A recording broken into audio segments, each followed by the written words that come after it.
एउटा यस्तो केटी आओस् मेरो लाइफमा, सिरियसली भनेको एउटा यस्तो केटी आओस् जो केटीले बस अरू केही गर्नु परेन, मलाई एकदमै धेरै इज्जत गरोस्, जति इज्जत मलाई गर्छ त्यति इज्जत मेरो बाबालाई गरोस् र मेरो मम्मीलाई गरोस्। क्या मेरो बाबा र मम्मीलाई र मलाई इज्जत गरिसकेपछि मलाई उबाट केही पनि चाहिएन।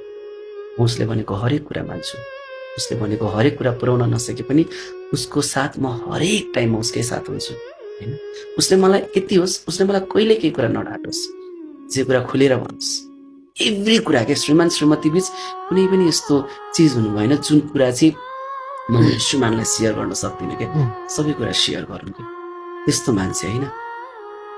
फेस डजन्ट म्याटर, मलाई सबैभन्दा राम्री चाहिन्छ भन्ने कुरा होइन। तपाईँको फेस त अहिले हेर्दा राम्री छ, त्यही राम्री मान्छे भोलिको दिनमा उमेर ढल्किँदै गएपछि चाउरी पर्न थाल्छ। त्यही राम्रो मान्छेलाई एक्सिडेन्ट भयो भने यो अनुहार कचाकुचुक हुन्छ होइन। तर पनि उसको मन यति सफा होस् कि उसले मलाई कहिले चिट नपरोस्। त्यस्तो केटी आओस् भन्छ, खोइ मेरो लाइफमा त आउँदैन हो।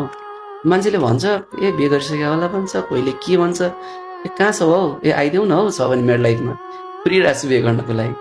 यो पोडकास्ट हेरेको छु भने आउनुहोस् है। सिरियसली भनेको मैले मेरो लाइफमा मैले बिहे गर्न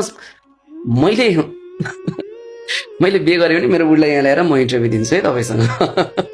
यही पोडकास्टबाट पाइयो भने है।